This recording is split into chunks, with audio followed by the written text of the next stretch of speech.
Good morning class 8 Hindi medium student. आज हम सामाजिक विज्ञान में पार्ट 1 भारत में ब्रिटिश सत्ता की स्थापना और विस्तार का आगे का भाग पढ़ेंगे। इसके पहले वाली वीडियो में हमने पढ़ा था कि किस प्रकार से अंग्रेज़ों का भारत में आगमन हुआ, जिसमें सर्वप्रथम पुर्तगाली भारत आए और वास्को डी गामा नामक नाविक ने 1498 ईस्वी में भारत के पश्चिमी समुद्री तट यानी कालीकट पर वह पहुंचा था, जहां पर उसका स्वागत वहां के राजा जामोरिन ने किया था। अब हम आज पढ़ेंगे कि भारत में डचों का आगमन किस प्रकार से हुआ। डच हॉलैंड के निवासी थे। भारत से व्यापार करने के लिए हॉलैंड में 1602 ईस्वी में डच ईस्ट इंडिया कंपनी की स्थापना की गई। भारत में व्यापार पर अधिकार को लेकर डच व पुर्तगालियों के मध्य सैनिक संघर्ष हुए। अब सबसे पहले पुर्तगाली भारत आ चुके थे और उन्होंने अपना व्यापार का विस्तार शुरू कर दिया था और पुर्तगालियों ने दमन, सालसेट, बैसिन, मुंबई और हुगली तथा सेंट टॉम पर भी अधिकार कर लिया था। अब फिर क्या हुआ, जो डच है वो हॉलैंड के निवासी थे और भारत में व्यापार करने के इरादे से भारत आए, लेकिन पहले से यहाँ पर पुर्तगालियों ने अपना अधिकार कर रखा था।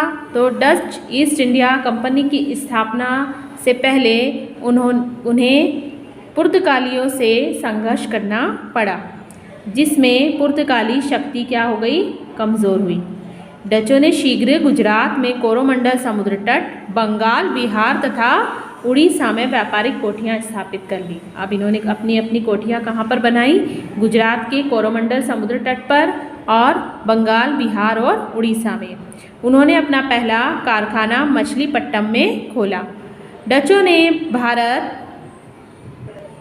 के साथ मुख्यतः मसालों, नील, कच्चे रेशम, शीशा, चावल और अफीम का व्यापार किया।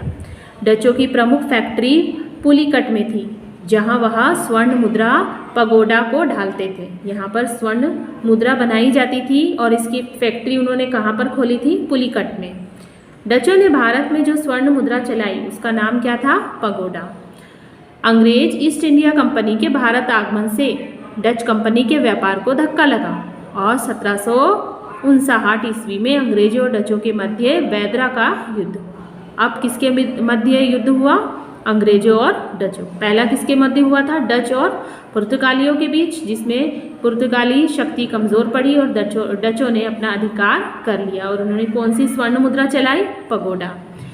अब यहाँ पर अंग्रेज ज़्यादा शक्तिशाली स्थापित हुए और डच क्या हो गए, पराजित हो गए। उनकी शक्ति एवं व्यापार को अत्यधिक धक्का लगा और धीरे धीरे डच ईस्ट इंडिया कंपनी की शक्ति भारत से क्या हो गई, समाप्त हो गई। अब किसका आगमन होता है, भारत में अंग्रेजों का। अन्य यूरोपीय जातियों की भांति अंग्रेज भी भारत के साथ व्यापार के इच्छुक थे। इंग्लैंड के प्रमुख पूंजीपतियों द्वारा 31 दिसंबर 1600 को ईस्ट इंडिया कंपनी की स्थापना की गई। कब की गई, 31 दिसंबर 1600 ईस्वी में।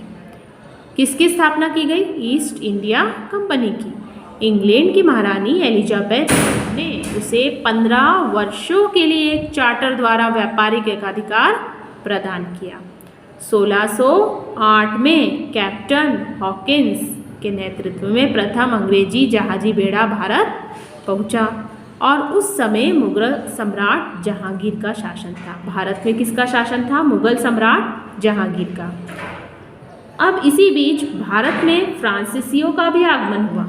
1664 ईस्वी में भारत में फ्रांसीसी व्यापार करने के इरादे से आए और द इन ओरिएंटल नामक कंपनी का इन्होंने निर्माण किया।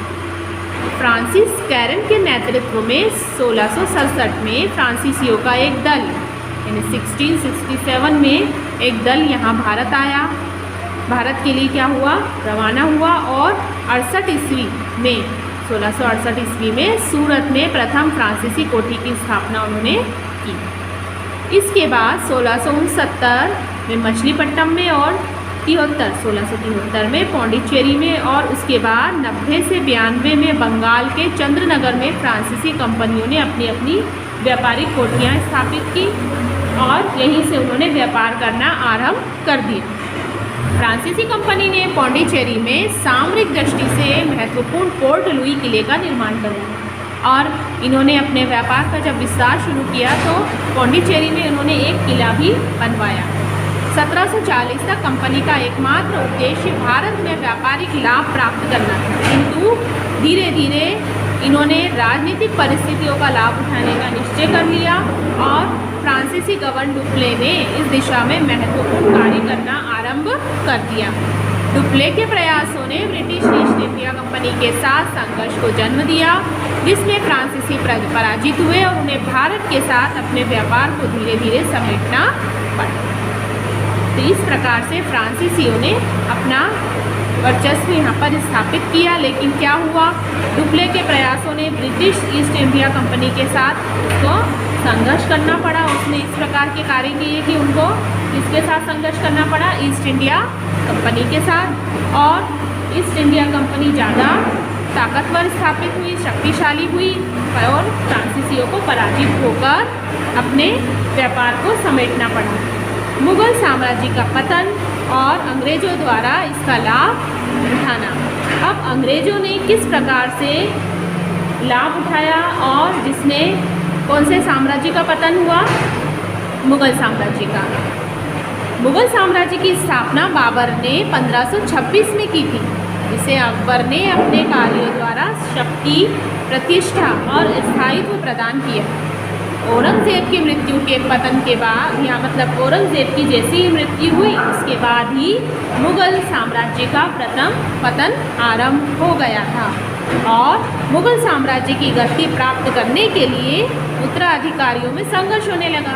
अब औरंगज़ेब तक तो शासन ठीक से चला, लेकिन जैसे ही औरंगज़ेब की मृत्यु हो गई उसके बाद उसके जो शासक थे वो कुर्सी प्राप्त करने के दावेदार होने के लिए क्या कर रहे थे, एक दूसरे से संघर्ष करने लगे और साम्राज्य के सरदारों के सहयोग से गद्दी प्राप्त करने लगे।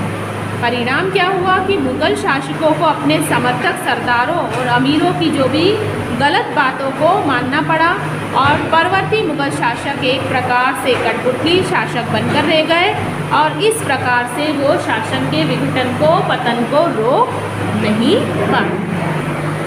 इस काल में पतनशील मुगल साम्राज्य के प्रांतों में बंगाल, हैदराबाद, अवध, पंजाब, भरतपुर और पूना से लेकर ग्वालियर तक मराठा सरदारों के राज्य जैसे मैसूर, कर्नाटक आदि स्वतंत्र राज्य हुए और राज्यों ने मुगल साम्राज्य के पतन में महत्वपूर्ण योगदान दिया।